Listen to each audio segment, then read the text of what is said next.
Hey folks, how are you guys doing? Today it's the 14th. We've got some new material today and on Wednesday, and then next week we're going to be doing some reviewing. So today we have we're going back to enzymes. And the reason that we're doing that is because I like to introduce enzymes kind of interspersed a couple of different ways because they're really important to understand different elements of them.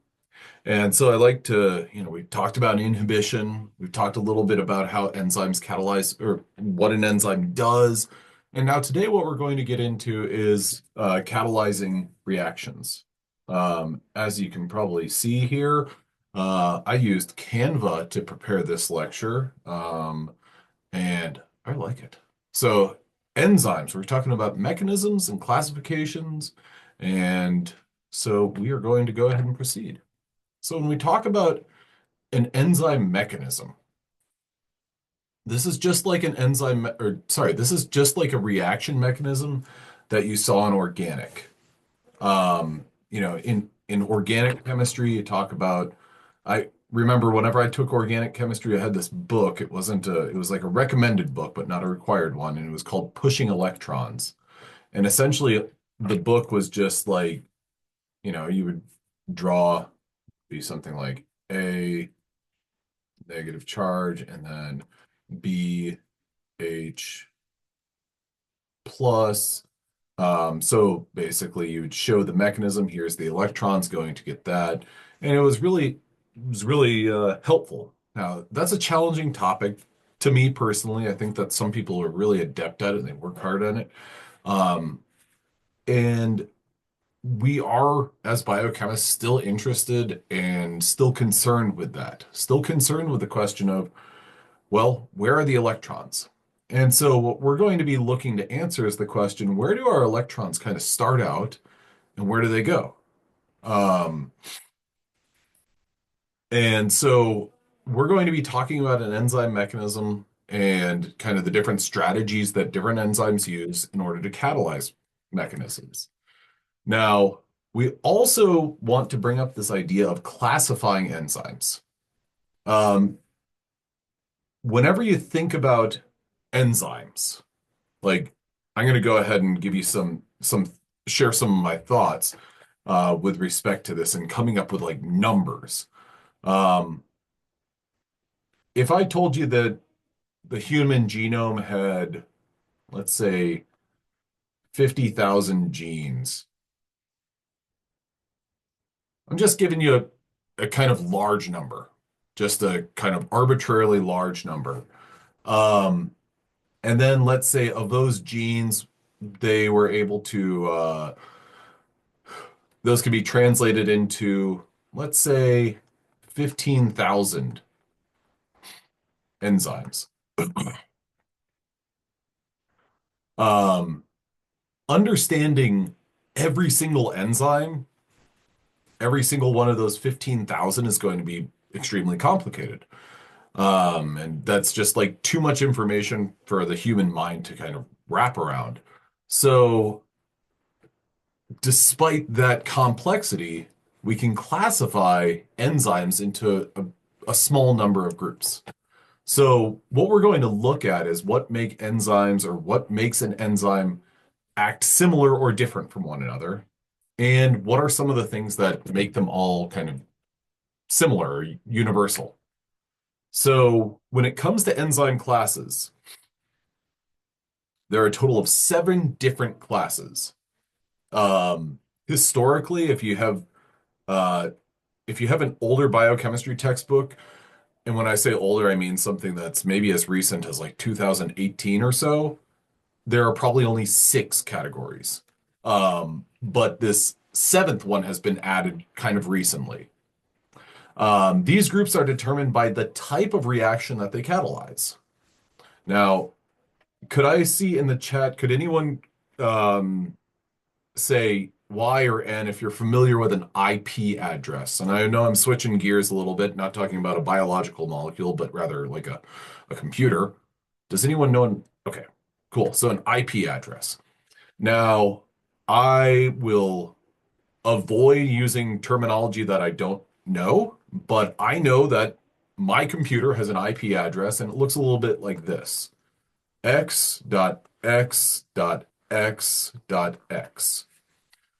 And as the name suggests, this is an address. This is kind of an identifier.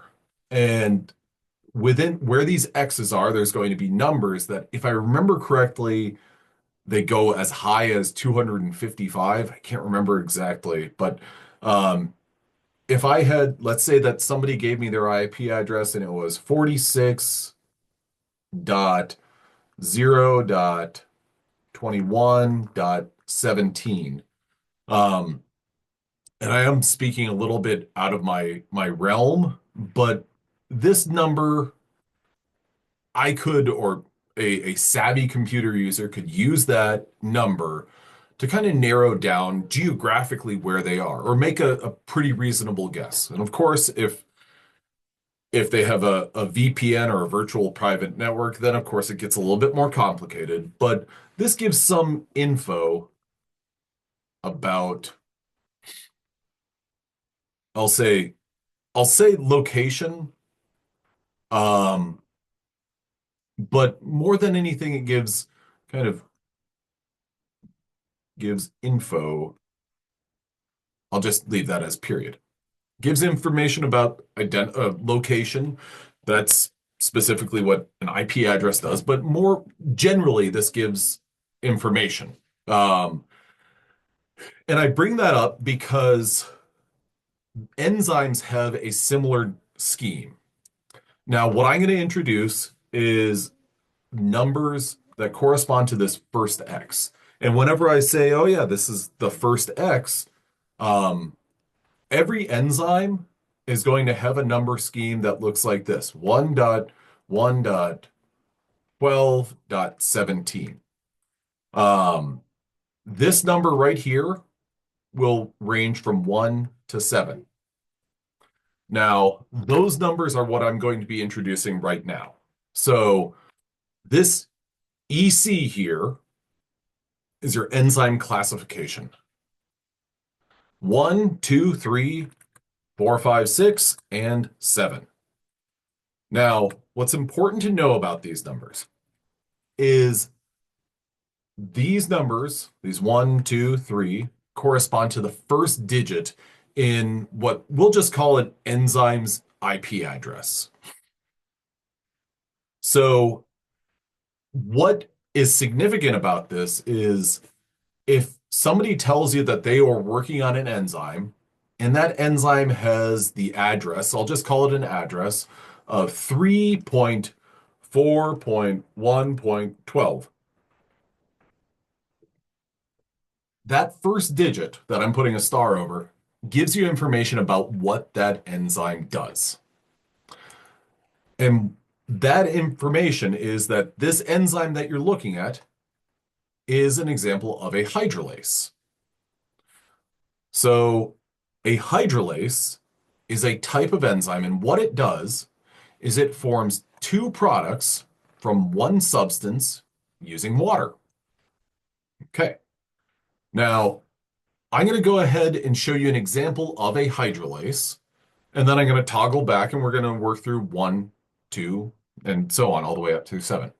So I'm going to jump ahead a couple of slides and I'm going to show you a hydrolase and what a hydrolase catalyzed reaction is going to look like. So it's going to first and foremost use water.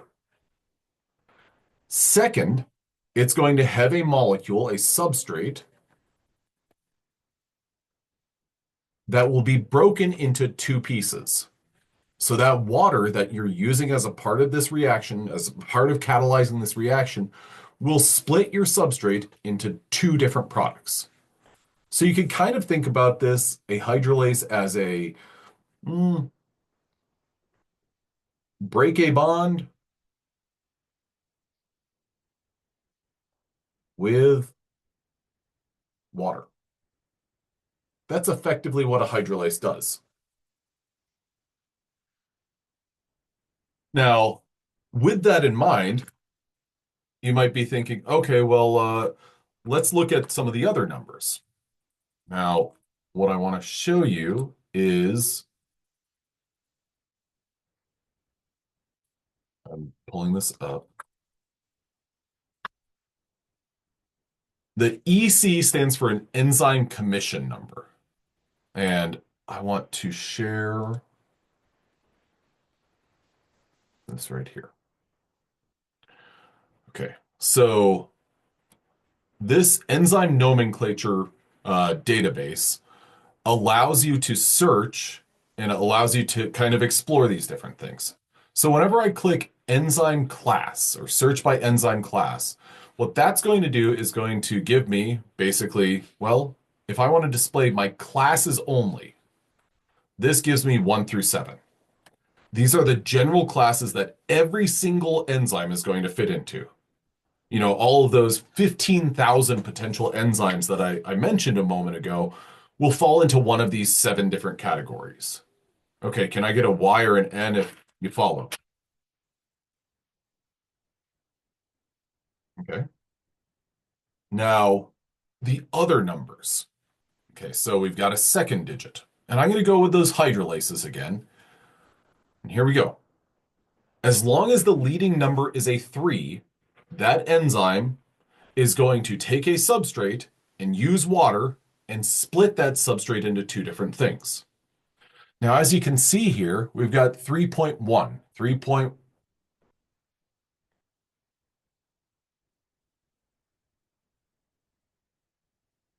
2, 3, 4, 3.3, 3.4. Now, when you click on one of these numbers, that will take you from one, or sorry, that will take you from the hydrolase. And then when you get to that second number, that will give you some more information about that particular enzyme. So whenever we get all the way to 3.1.1, for example, that is a hydrolase. And the second and third ones are going to a subclass, a sub-subclass, and then the last one is that specific enzyme. So I'm going to go back for just a moment and say any enzyme that uses water to break a bond is a hydrolase. Got it. Now, 3 is the class. And I'm going to use the enzyme 3.1.1.1. The 0.1 is the subclass. The 0.1 that follows. So I'm just going to say 3.1.1 is the subclass.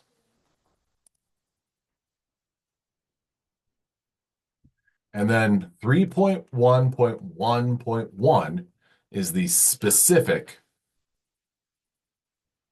enzyme catalyzed reaction.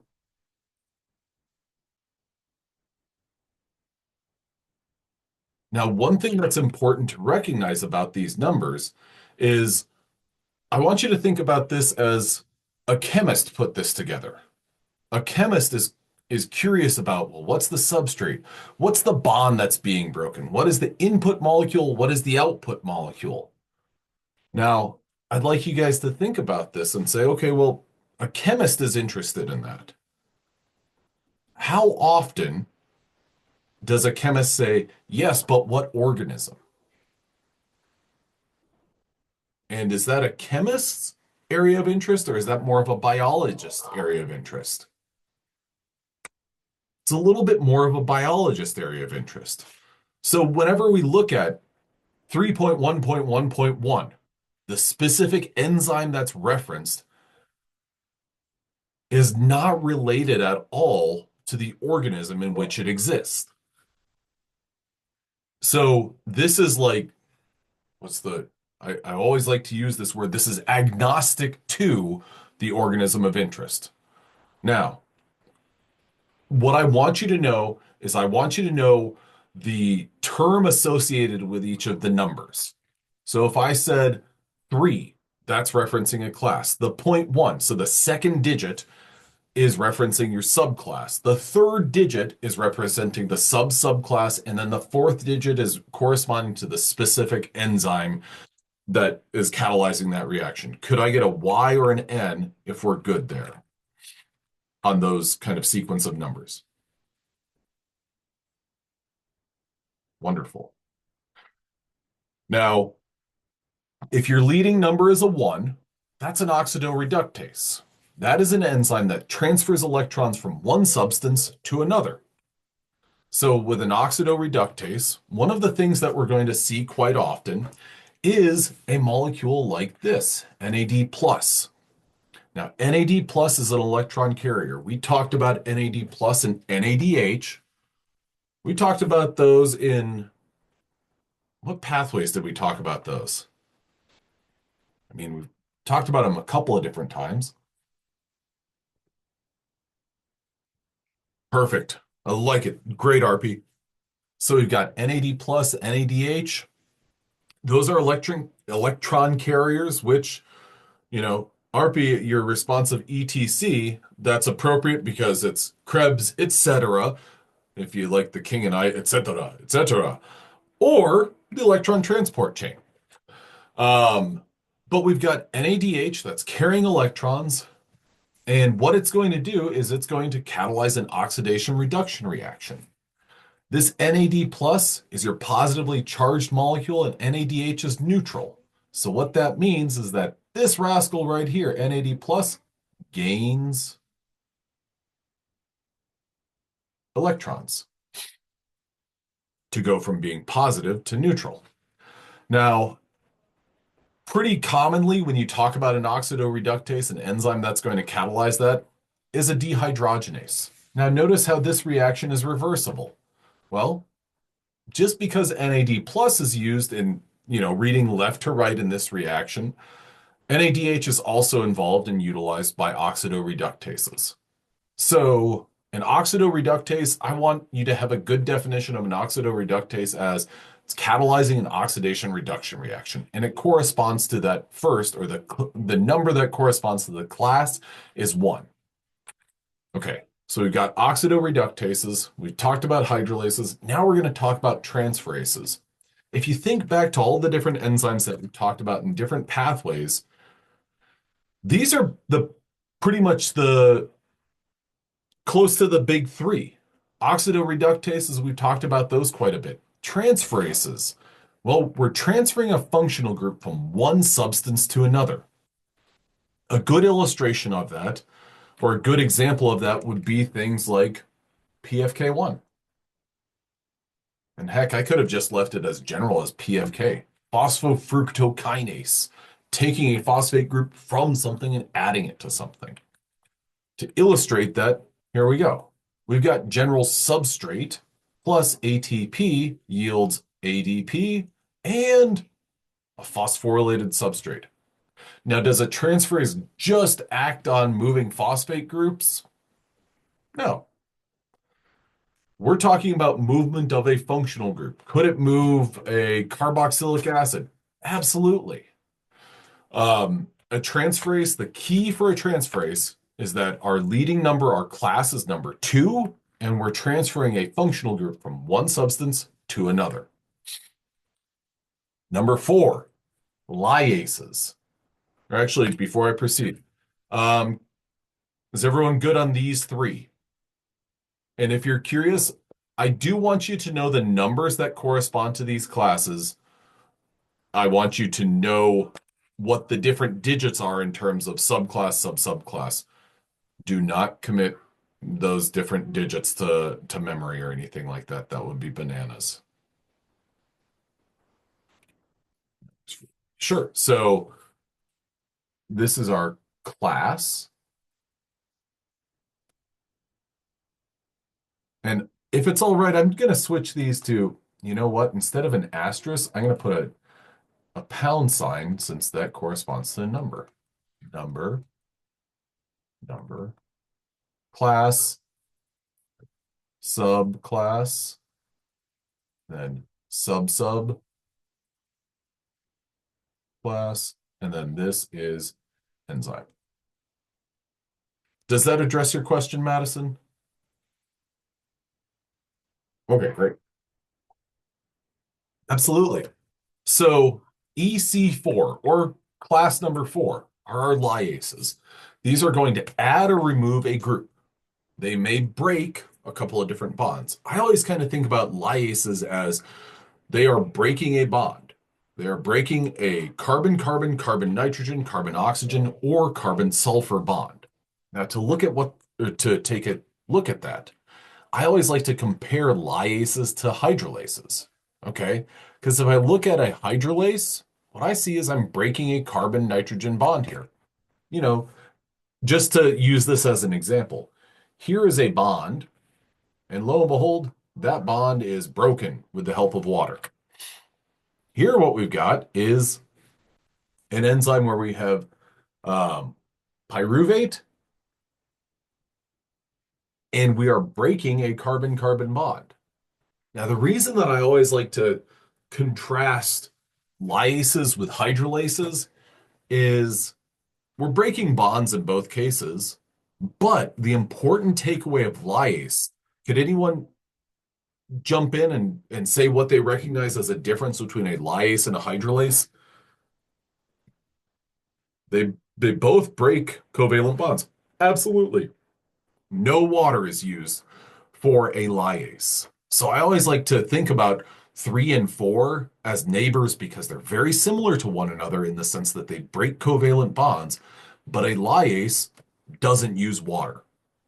So that's one of the I think kind of a helpful way to think about these. Um, okay. So then number 5, isomerases. That's everyone's favorite. And whenever I say everyone, I'm including myself. What does an isomerase do? Oh man, could it possibly isomerize? You betcha. Absolutely. It just rearranges the atoms within a molecule. A great example of that, see, thinking back to glycolysis, well, we had our isomerase that, in this case, we're taking, sorry, glucose 6 phosphate, G6P to F6P.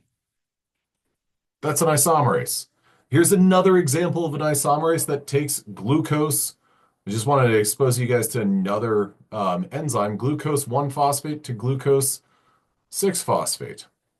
Phosphoglucomutase is an example of an isomerase. And as you would kind of imagine, isomerases typically are going to be reversible. Okay, now number 6 is a ligase. A ligase is going to make a bond. But what makes it kind of unique is that it's making a bond and it's using ATP. Now, I think it's important and worthwhile to think about this and take a pause because um, when you're making a bond, or sorry, when you're breaking a bond, you're releasing energy. Therefore, to make a bond, typically you're going to be inputting energy. Well, what a ligase is going to do is it's going to make a bond, make a carbon oxygen, carbon sulfur, carbon nitrogen, or carbon carbon bond using ATP breakdown.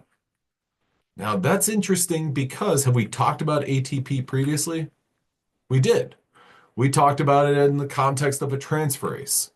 Well, in a ligase for EC6, look at your reactants and look at your products.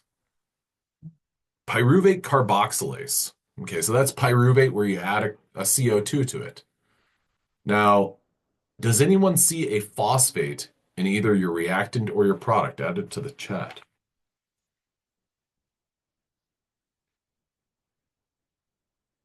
No, there's no phosphate there. What that means is basically what happened was ATP was used and we broke that ATP into ADP and inorganic phosphate. So essentially, we it's like we broke the bond between your third and your second phosphates. You broke that bond and harness that energy to make this bond to make a bond. That's what a ligase is going to do. It's going to use ATP to and harness the energy from that ATP hydrolysis. Now, our last but not least is the newest one on the block. Translocases. Translocases move ions or molecules across a membrane. I'm going to move ahead a little bit to show you a wonderful illustration of this. How about that? Yowza. We got a membrane in the middle and then a nice, let's see, what color is that? Kind of a light blue. It's almost the color of my shirt here. Protein. And it moves that molecule from one side or the other. Translocases are kind of a new class. And the reason that they're a new class is not because they were recently discovered, but instead this classification system, well, it's done by humans. And ultimately it was determined, hey, you know what? I saw these translocases, or let me rephrase that, proteins that are involved in movement of molecules from one side of a membrane to the other side of a membrane. Well, it's pretty common that there's lots of different reactions taking place. But this is your kind of summative statement. Like what is this protein complex doing? Well, it's translocating this molecule from this molecule. Are there other parties involved? Are there other things taking place? Yes. The malate aspartate shuttle, spot on. Perfect example. That would be a translocase. Are there kind of other reactions taking place? Yes. But what the meat of the matter is that is a translocase. That's a fantastic question, Madison. Um, so now just as a overall summary of all of this slide right here. Oxidoreductases, transferases, hydrolases, lyases, isomerases, ligases, and translocases. This is basically showing everything that's taking place here. If I were you, I'll give you a little bit of a heads up. I'll ask you a question on an exam that's something like EC3 corresponds to what? Select the answer that corresponds to a transferase. I think that if you had these general schemes and you could apply those to models like this, that's going to really help you out quite a bit. So I would be able to do that. I would also be able to identify, or link the numbers to the names. Now, before we proceed, does anyone have any questions? I'm going to drink some of my water. Then I'm back. So, probably. I hope so.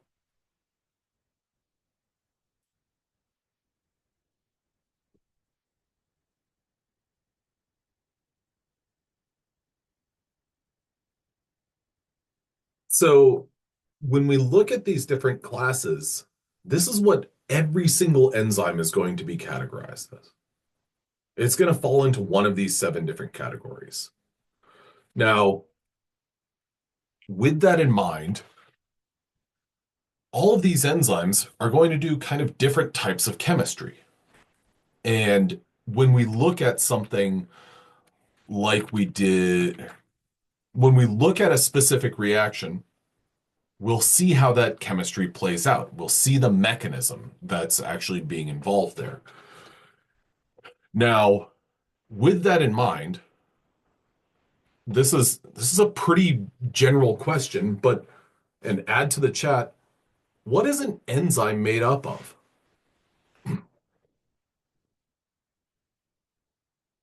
Okay.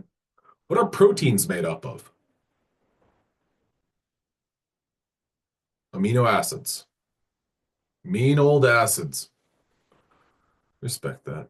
I'll chuckle at that. I'm going to give let's see, a grinning emoji response to that, Brianna. Um, Amino acids.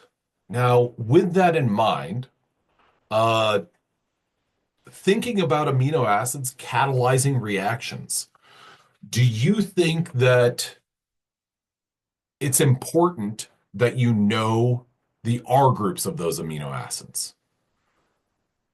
And then, taking related to that, do you think that the R groups influence the type of chemistry that they can be involved in?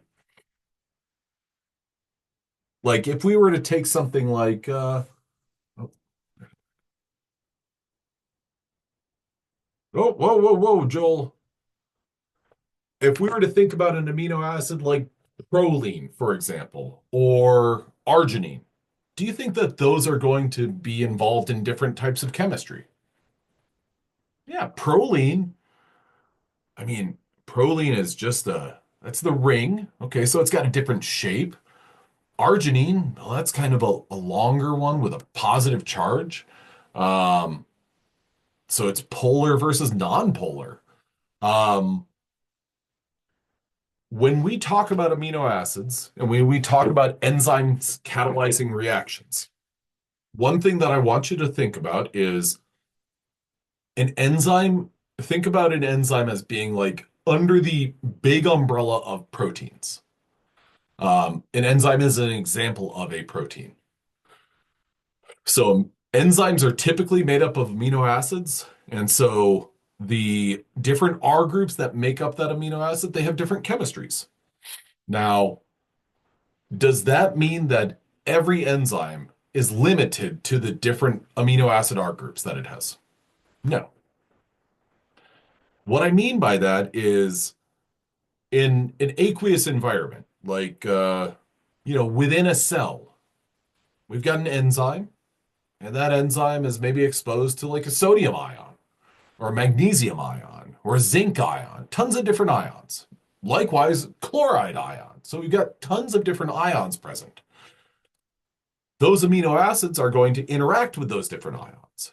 And that kind of gives that enzyme almost like a power that it otherwise did not have. Now, I bring that up because it's a good way to talk about what a cofactor is. Cofactors are molecules that an enzyme needs to catalyze a reaction when amino acid functional groups cannot do the job alone. And what I mean by that is if you think about your amino acid R groups, I'm going to list out my positively charged R group or my positively charged side chains. We got arginine, lysine, histidine. Um, Arginine can have a positive charge. Lysine can have a positive charge. Histidine, at the right pH, will have a positive charge. But if it's in a sort of basic environment, histidine's going to be neutral. Now, um, this is not really a trick question or not intended to be a trick question.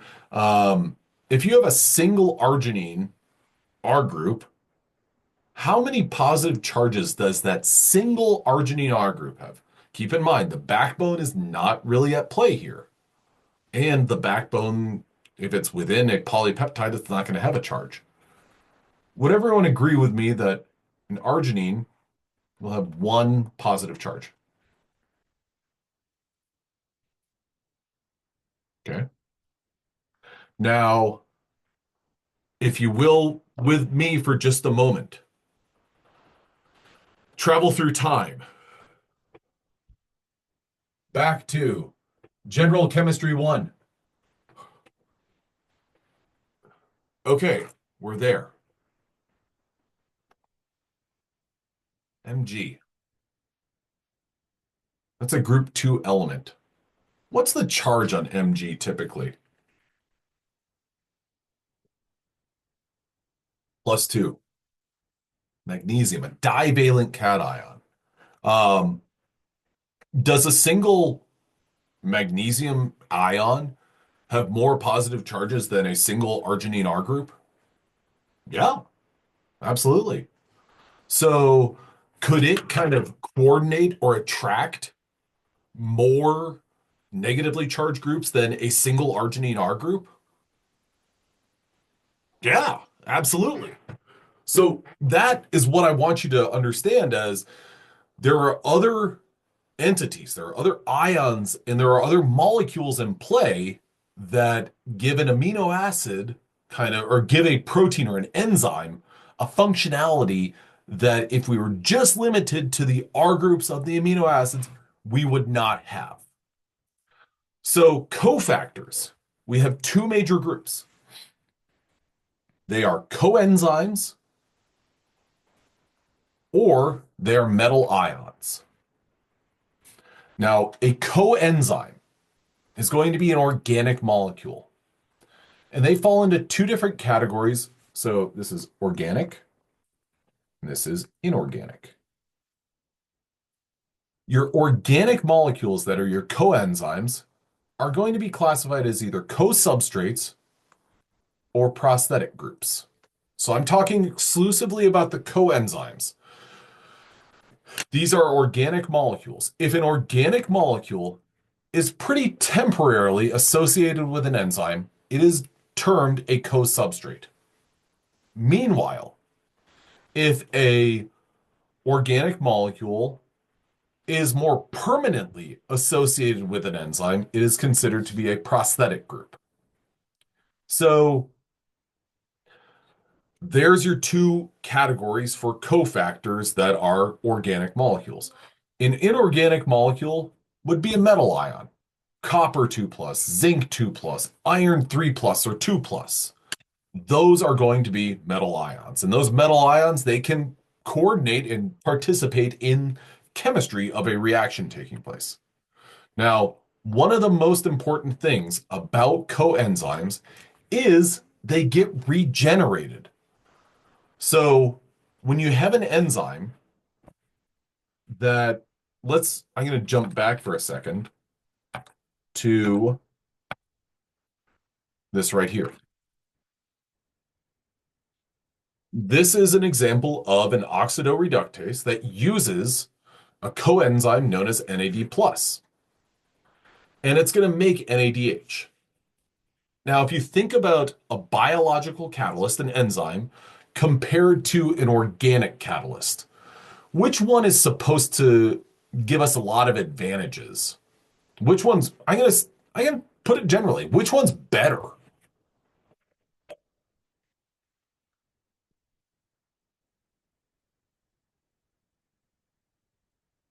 I was going for a biological catalyst. An enzyme is better than an organic catalyst. The reason is, well, we have enzymes in our bodies that are catalyzing reactions, and they're doing it super quickly. In addition to that, when you think about an organic, like, think about your organic chemistry lab. Whenever you used an organic catalyst, um, go ahead and from your own home, raise your hand if you ever, yes, they are, but whenever I talk about an organic catalyst, or sorry, an organic or an inorganic catalyst, I'm meaning something that's pretty exclusively carbon based. I'm sorry, I misspoke there. I should have directed you a little bit more to something that's like I'll put it in biological terms, in vivo, a biological catalyst versus um, an inorganic catalyst. Sorry about that. That's a great point. So an enzyme is going to be a much more effective and better catalyst than something that's used like the Grignard reagent or something like that. The reason being is that that biological catalyst can get regenerated over and over again. So when we talk about a enzyme catalyzing a reaction and something that uses NAD plus to produce NADH, well, there's another enzyme down here that regenerates NAD plus. So this reaction can keep on going for forever and ever and ever. Now, coenzymes, NAD plus being one of them, yeah, it's going to be used to make NADH, but NAD plus can be replenished and regenerated over and over again. Same thing for NADP plus, and every single or every type of coenzyme is going to be able to be regenerated like that. Now, what we've talked about so far are classes of enzymes. We've talked about, in addition to that, all of the different reactions that are used, and we've talked about coenzymes. Now we're going to get into mechanisms. Now, we're going to look at we're going to know a couple of major enzyme mechanisms. These are not the only strategies that are used by enzymes, but these are kind of the most common ones. A reaction can be acid-base catalyzed, metal ion catalyzed, or use covalent catalysis. And what I mean by this is if we jump back and look at, let's just say, pyruvate carboxylase. That is a ligase. There's no ifs, ands, or buts about that. But when we're talking about a mechanism, we're trying to answer the question, well, where are the electrons being pushed in order to make this bond? What are the different amino acids that are used to make these bonds or break these bonds? Can I get a Y or an N if you follow me and you're good with that?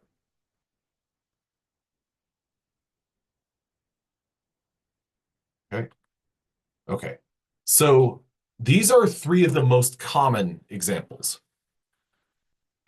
Acid-base catalysis simply uses or involves the donation or acceptance of a proton. So whenever you were looking at pyruvate decarboxylase, if you were able to identify all the amino acids that are involved in this, you would look, well, is there being a proton, or sorry, is there a proton that's being moved from this to this? Yes or no? Now, with that said, the most likely amino acids involved in acid-base catalysis are aspartic and glutamic acid, lysine, arginine, and histidine. Now, think back about this, or think about this for a moment. How would we classify these? All these five amino acids. Well, they're polar, but then they have kind of a subclassification. Does anyone remember what that is? Polar charged. These are our polar charged amino acids.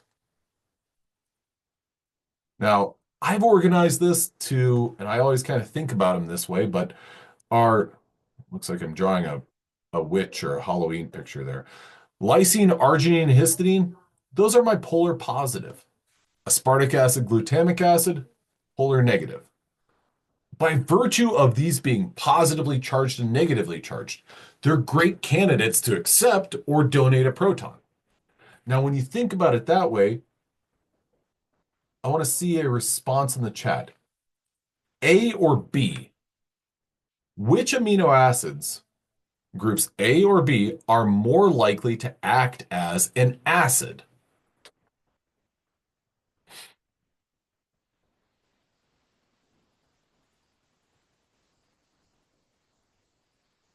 What does an acid do?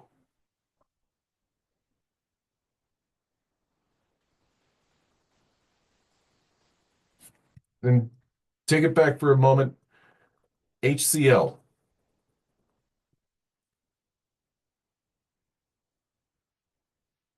HCl is going to dissociate into H plus and Cl minus. Is everyone good with that? So I'm using the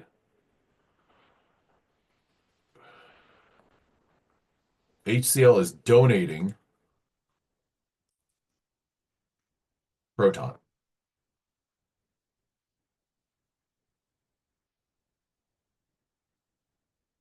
Now, these are all protonated, or sorry, these three are protonated at a neutral pH. And of course, I'm sorry, I probably needed to provide a little bit more clarification. Um, think about these at, say, a neutral pH. Now, those in B, lysine, arginine, and histidine, they're going to be protonated at a more neutral pH. When something is protonated, then it has a proton to donate. When something is deprotonated, well, then it can accept a proton. Now, we'll see that illustrated in just a moment. In fact, I'm just going to jump ahead to this. So, this is an acid-base catalyzed reaction. This is our starting point right here, and this is our end point. Now, to give you a little bit more information, this is, and you'll see this in just a moment, this is the mechanism for the enzyme RNase. And on the next slide, I'll show you some more details of this. So RNase is classified using that EC numbering scheme, and this is a hydrolase. So it uses water to break a bond. Now, if you look at this molecule and you say, okay, well, where's the bond that's being broken? What we want to do is we want to look at kind of the top half of our molecule. We've got a phosphate there. The bond that's being broken is right here. Can I get a thumbs up or a Y or an N if you see the bond that's being broken, or confirmation you see the bond? Okay. So what we're going to do is we're going to break that bond. This is a hydrolase, so it's going to use water to do it. The mechanism, this is an acid-base catalyzed mechanism. So those two things are both true about this specific enzyme. Now, whenever you're looking at a mechanism and looking at a mechanism picture, it's always important that you're patient with yourself when you're looking at it. Don't look at it and say, oh, I'm going to try to consume all parts of this all parts of this model in one swift movement. Be patient with yourself and start just as I learned to read left to right because English is my first language. I'm going to look at this on the left-hand side and I'm going to move through it gradually. So I want you to look with me at the left-hand side of this image. What we have here is we have effectively, this right here is the bond that we are seeking to break. We're going to do that with histidine 12 and histidine 119. Histidine 12 and 119. Do you think that those are a part of the substrate or of the enzyme? Think back to what we've been talking about in terms of, yeah, those are amino acids. So are they a part of the substrate or the enzyme? Add it to the chat.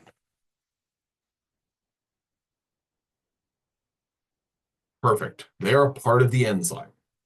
So the enzyme has histidine number 12 and histidine 119.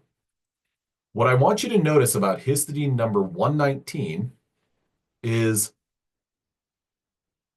there is a bond that connects in this first cell on the far left-hand side that connects the hydrogen to the nitrogen. So this histidine 119 is considered to be protonated. Now I'm going to erase some of my circles there. If histidine 119 is protonated, and we see, or sorry, is that acting as an acid? Or do you think that it's going to act as an acid or as a base? And you can look to this arrow right here. It's acting as an acid. It is protonated. It's going to give up that proton. Now, if we look at histidine number 12 over here on the other part of the model, what is that histidine 12 acting as? An acid or a base? Or neither? It's acting as a base. It's picking up a proton. You're absolutely right. Okay, so we've got two amino acids. Histidine. Both are histidines. It can act as an acid or a base simultaneously. That's kind of bonkers.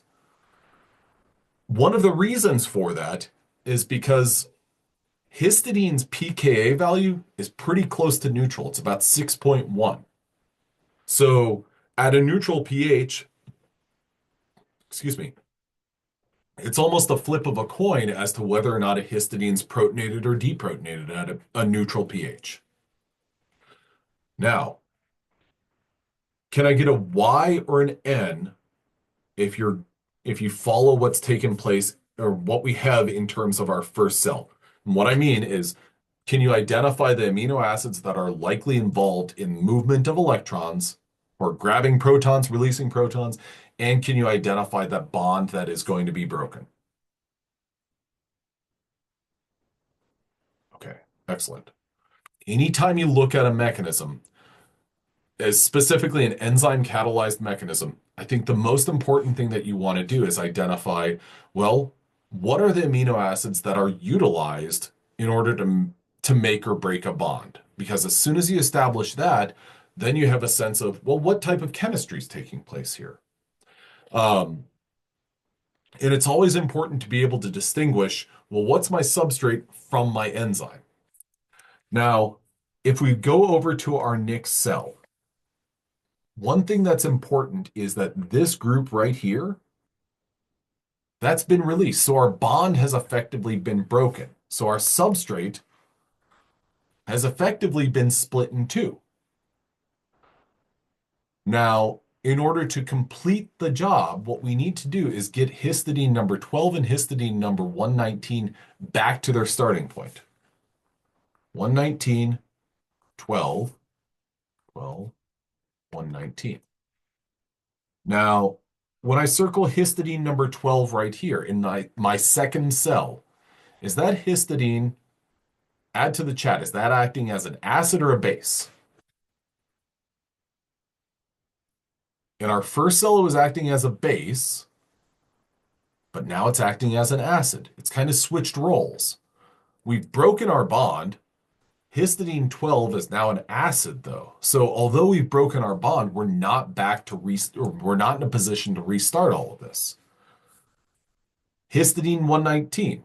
Well, you can see that's deprotonated. So what it is doing is it's using these electrons to pick up a proton from our old friend, water.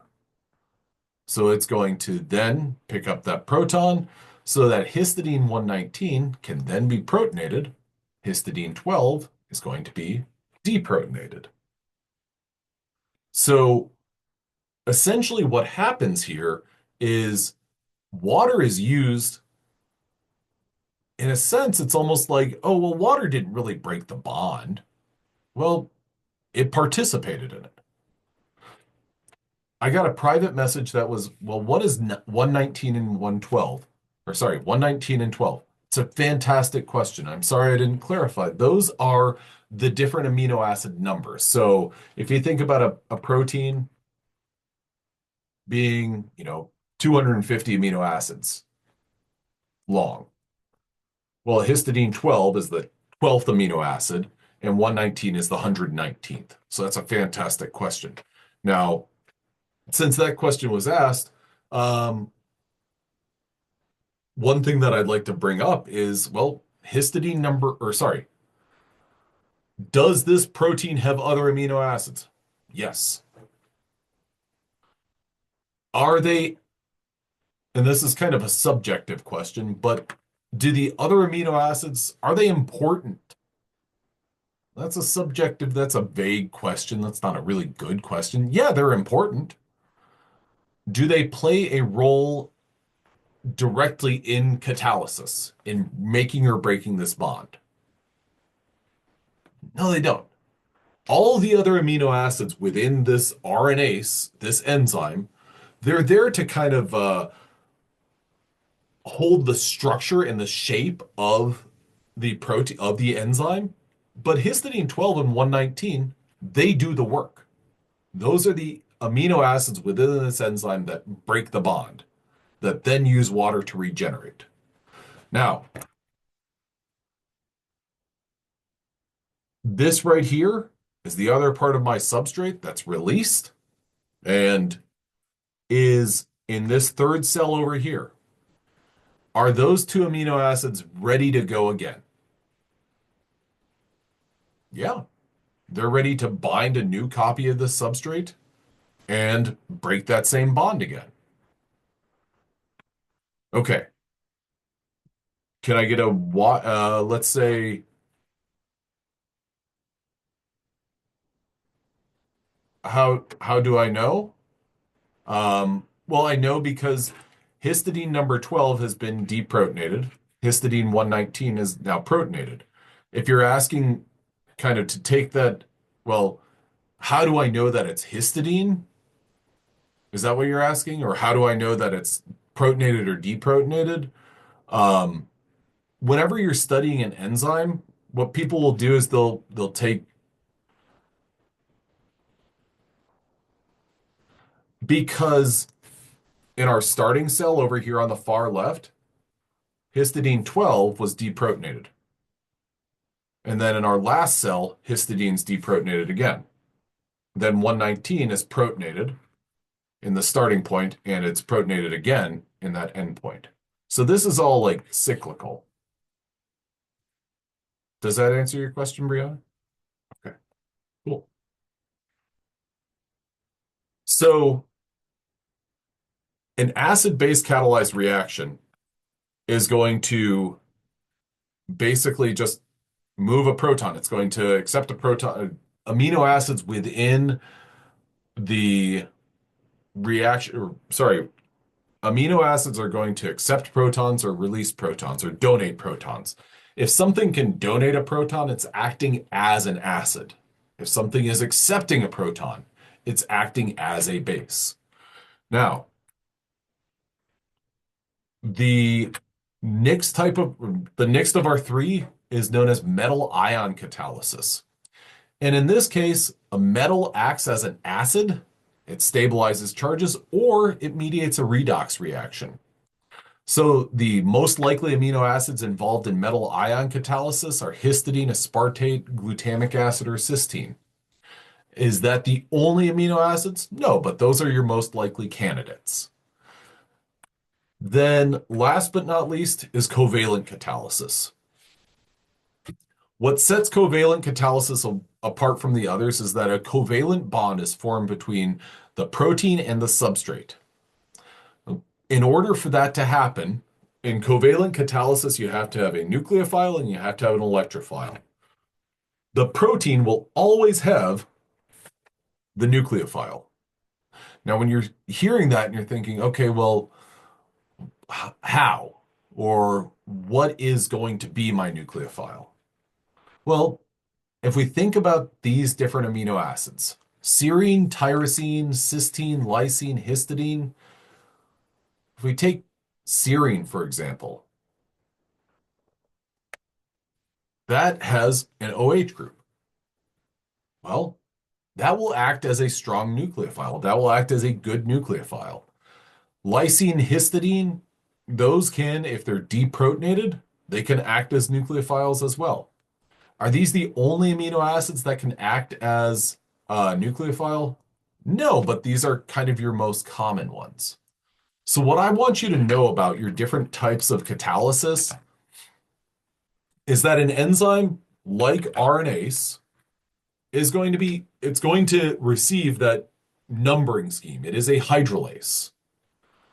But the way in which it makes or breaks a bond is going to fall into one of these different categories. It's either going to use acid-base catalysis, metal ion, or covalent catalysis. These are the three main ones. There are others, but these were the three that I want you to be most well versed in. I want you to know the amino acids that are most common. And one of the things that I recognize and want you to follow up on is histidine. Histidine can act as an acid or a base. We saw that with the RNase mechanism or RNase mechanism. Histidine can help in metal ion catalysis, and histidine can also act as a nucleophile. Now, whenever a protein forms a bond or an enzyme forms a bond with a substrate, that is covalent catalysis. And there's no covalent catalysis. There's no covalent bond formed between our histidines and our substrate. Now, before I proceed, does anyone have any questions about our three types of mechanisms or enzyme classifications up to date?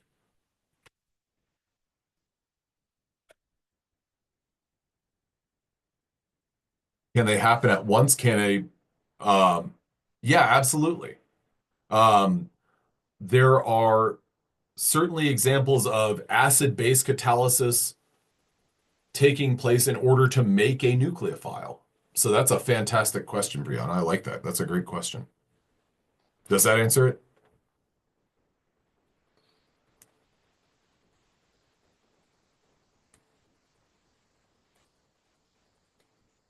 Don't worry about it. You're good. And you can always unmute yourself if you'd like. But don't worry, you're good. And if anyone wants to send a private message or something like that, they're more than welcome to do that. I don't mind either the private or the general messages. Okay. Now, the next thing that we're going to go over is membrane transport. So the membrane transporters that we're going to talk about are all great examples of translocases. Membrane transport is the transport of molecules, and it may happen in either a mediated or a non-mediated way. Non-mediated transport is known as simple diffusion. The rate of diffusion depends on the concentration gradient and the substance's solubility in the membrane's nonpolar core. So there's lots of things that like to go up to the polar head group of a membrane and say, aha, I'm going to make my way through. And then as soon as they enter that nonpolar core, they're like, never mind, I'm noping straight out of this. Water, oxygen, and steroids can readily diffuse across the membrane. Most other things are going to need a transporter. Mediated transport, well, there's two major categories depending on the thermodynamics of the system. There's either passive mediated transport, in which molecules flow from high concentrations to low concentrations, or there's active transport, in which case a molecule is transported against a concentration gradient. Now, this is an endergonic process that must be coupled with an exergonic process to make it thermodynamically favorable. And if you're hearing this right here, so something that's unfavorable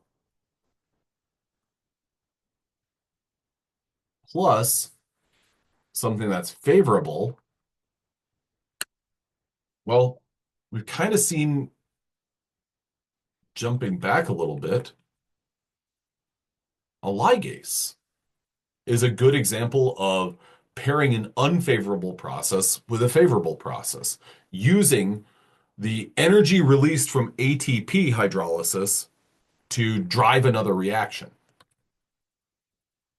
Now, the reason that I'm saying that is because, well, you're coupling these energetic processes, unfavorable with favorable, to get something to go. Now, when we're talking about moving something across a membrane, and this is a sort of calculation that we're going to work through pretty deliberately, the diffusion of a substance between two sides of a membrane thermodynamically resembles a chemical reaction. Think about this as your reactant and your product. It's a reversible reaction. In the event that the concentration of your substance is high in your source, well then it's relatively low in the destination. Well, if you remove some from one location, what was that French principle that you had where it was kind of maintaining an equilibrium between Le Chatelier's principle? Perfect. Great job. Love it. So Le Chatelier's principle, we talked about that in Gen Chem 2, where we'd remove some of this reactant and that would lead to the production of more of a product. That same thing is relevant to transport or movement of molecules across a membrane. Now, the difference in concentrations of a substance on two sides of a membrane generates a chemical potential difference. Okay. We look at A sub D as being your destination. So think about that as your product over your reactant. So essentially, the takeaway from this right here, this chemical potential, is there's an energy associated with the difference in concentrations of substances on one side of the membrane from the other side of the membrane. Can I get a Y or an N on that? That there's energy associated with that balance.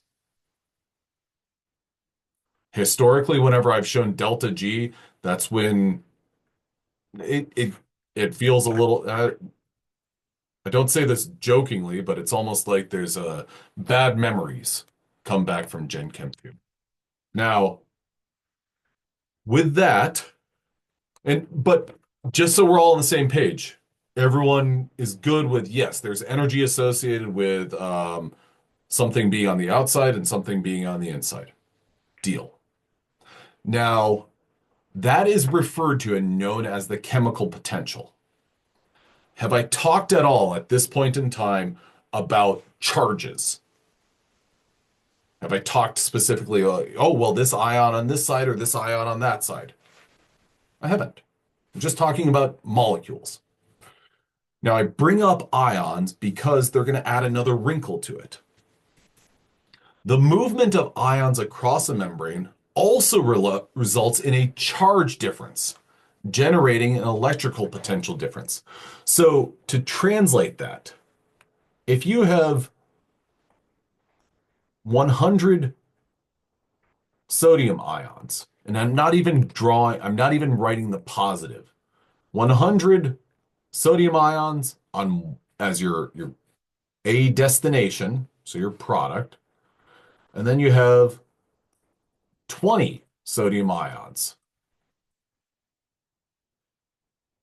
Just by virtue of those two ions being things, you have a balance, you have a ratio. You have basically something as in the destination and something in the source. Can I get a Y or an N if you follow me?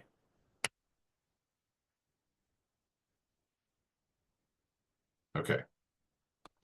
Now to add the next level of complexity to it, I'm going to say, well, these 100 and these 20 things, well, they're charged. So there's not only 100 sodiums, but there's 100 sodium ions.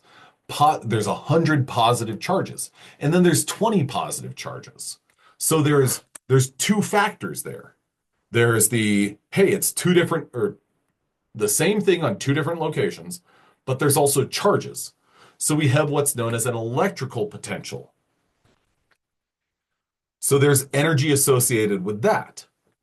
And that is represented with this equation that's a little bit complicated, but it takes into account those charges.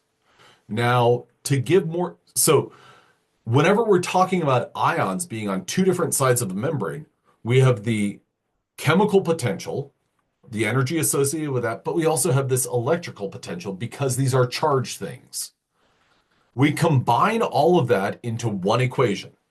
And we say, all right, well, since these are one thing on two different sides of a membrane and they are charged things, we're going to call it the electrochemical potential. This right here, what I just underlined, what does that correspond to? Add it to the chat.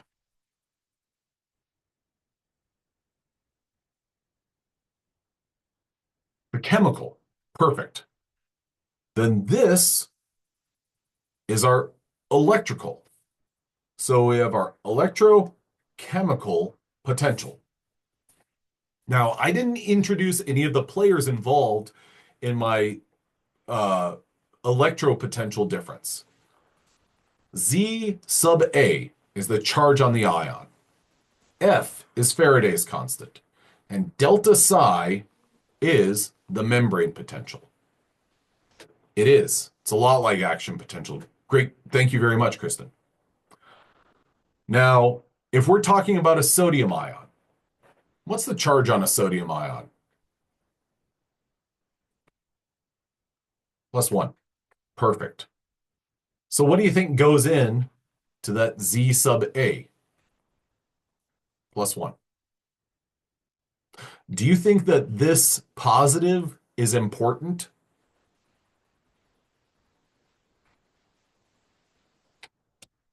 Yeah, absolutely. Because when we talk about ions, yeah, we're talking about positively charged ions, but sometimes we might be talking about Cl minus. Now, on a scale of 1 to 3, 1 being, hey, I'm okay, I follow, and 3 being, this is dicey. Where are you?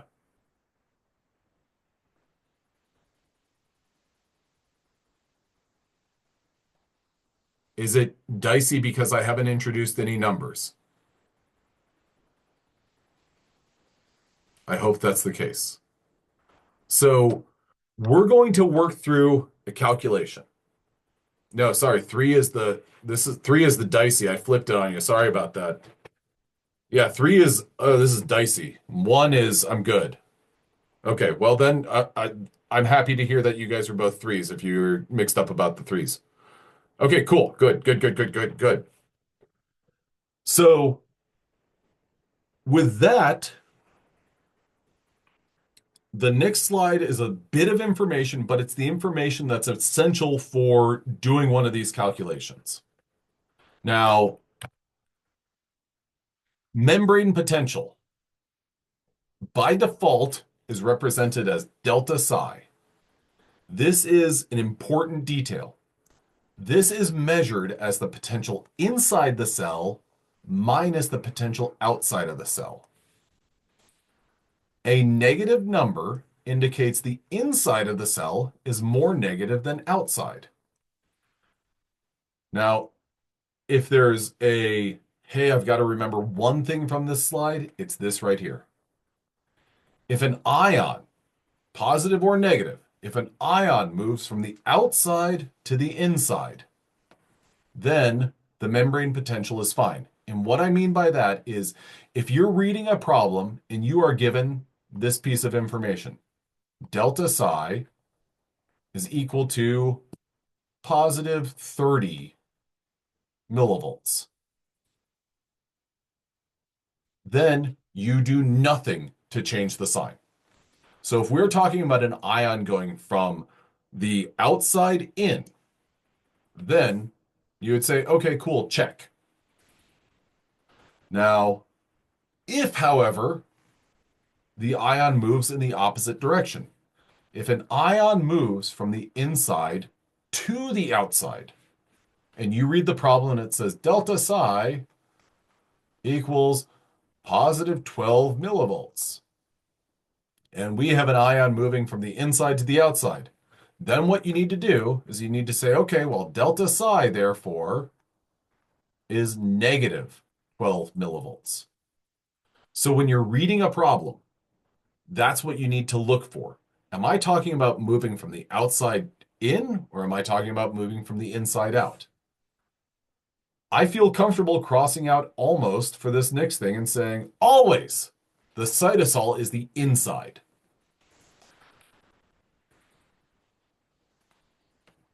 Does everyone follow me there? Y or N?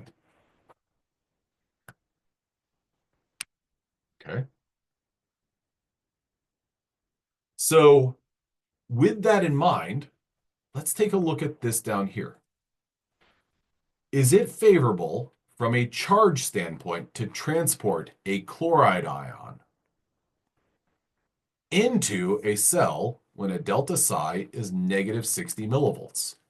So what this is asking us is favorable. Delta G, if delta G is favorable, delta G, do we want it to be negative or positive? We want it to be negative. It's favorable.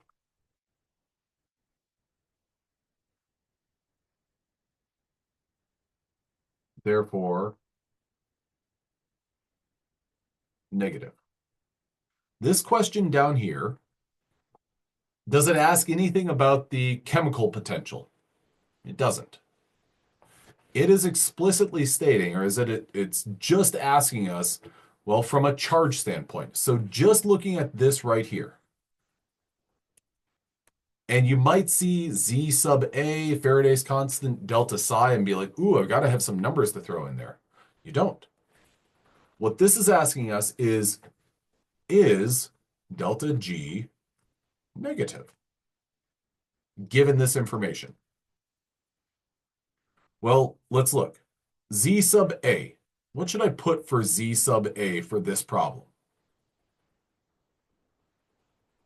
Perfect. Great job, Brianna. Thank you very much. Now, Faraday's constant. Doesn't really matter. I'm going to put it in as, well, I'm just going to put 1. Reason for that is I'm looking for a sign. I'm looking for a sign. I'm looking for this, is this positive or negative? So I'm going to put 1 in. Now, delta psi, negative. Okay. Wait. Did I need to change it? Okay. Moves from the outside to the inside. Okay, so into a cell. So do I need to change my delta psi value? I don't. I keep my delta psi value the same. So my question is this right here favorable?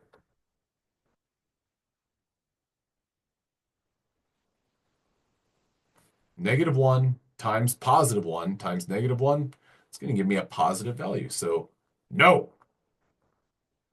Now the follow-up question. If you got no, great job. Great job. I see that in the chat. What about transporting it out? Oh, well then what do we need to do? Does the Z sub A change? Nope.